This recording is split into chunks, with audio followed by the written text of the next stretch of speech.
Hello and welcome to the Joys of Aquatics channel. We hope that during this time of quarantine here in the United States that everybody is doing well.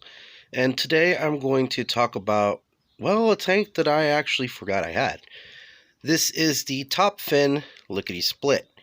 The Liquidy-Split is a 1-gallon tank by the Top Fin brand, which is the PetSmart brand. This particular model is the glow-in-the-dark model. Now, these have been around for a little while, but these were glow-in-the-darks are mainly pushed during Halloween. These tanks actually went for a really expensive price when they first came out, for about $20 to $25 for a 1-gallon tank. However, after Halloween, it seems like the glow-in-the-darks weren't so popular, so they went on sale. And I actually bought this for around $7 to $8. So I mean, it is only a 1-gallon tank, but for $7 or $8, and especially if you have the money to blow, it's a little hard to resist. Now, obviously, it comes with its own filter. It comes with its own hood with LEDs, and this one also comes with that little split divider. However, obviously, we wouldn't use it, especially in a 1-gallon tank of all things. But here is the tank right here, right above it. Again, it is a 1-gallon tank. Not that bad. I wouldn't say it's a bow, a bow style, because the angles are pretty much the same front and back. But it does have LED lighting on the inside. I believe those are 12-volt LED lights, just white lights. And it does come with a filter, which this is the filter right here, a Top Fin model F1, which runs at about 1.3 watts on 120 volts and does a max about 6 gallons per hour.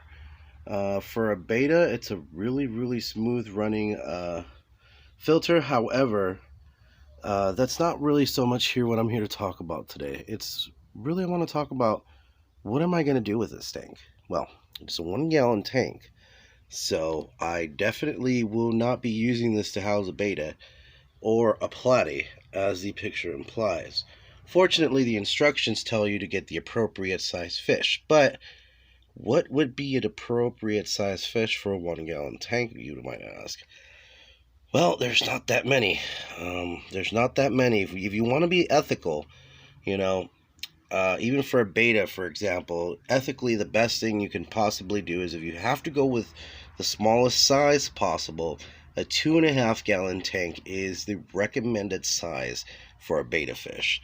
But I do have two ideas of what I can do with this tank. What I can do with it for a beta is turn it into a hospital tank.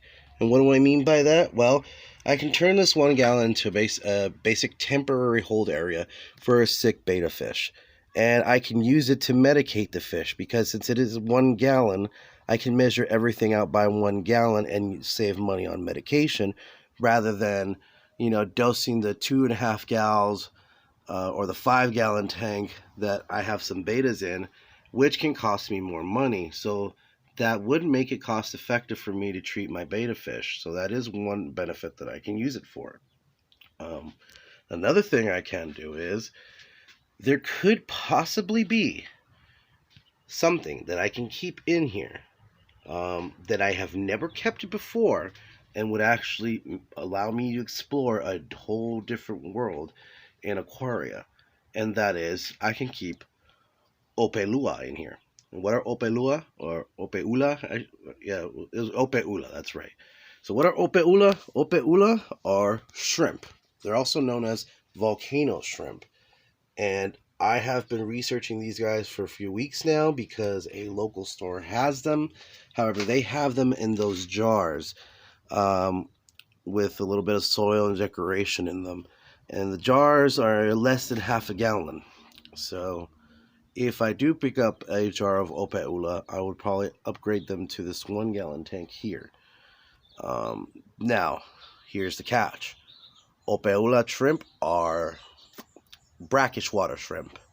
So again, it would be a whole new world in aquaria for me, because I have not done brackish water and I have not done saltwater aquariums yet. I've only worked with freshwater. So that might be a good way for me to go so that I can learn a little bit of how to, progress into saltwater. And the Opae shrimp can live in a half gallon, so I would assume 1 gallon should be perfectly fine. Obviously, if they start breeding, which I have heard, if you move them from a bigger holding tank, they do it kind of just end up starting to breed. Now, the beauty of this is, if I do get the Opae shrimp, aside from needing a special measuring tool to measure the salinity of water, that is pretty much all I'm gonna need, because Opae shrimp are extremely hardy, and I'm not gonna need a heater. I'm not gonna need. I actually don't even need a filter, so I can just throw this out. This one here has this sponge cut out inside of aqua clear sponge. I was experimenting to see what I can do to modify it, but since Opae don't need filters, it could just go in there with just a light, and that's it.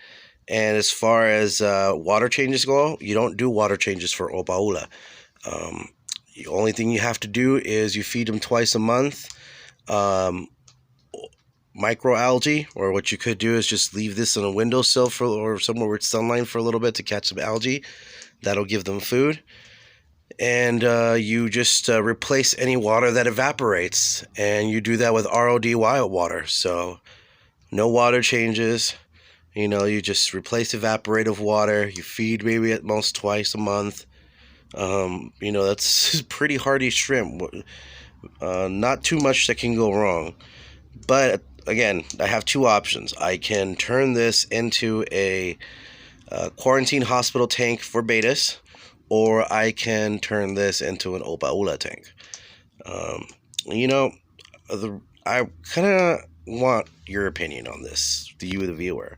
So what do you think I should do? Should I turn this into a quarantine hospital tank, or should I turn this into a volcano shrimp or Opae tank? Please let me know in the comment section. I will be taking your comment seriously in regards to what I'm asking you, and depending on what you guys say, I guess we'll just go from there. Anyways, guys, thank you for watching. If you guys like the channel, hit the like button, subscribe, and have yourselves a great day.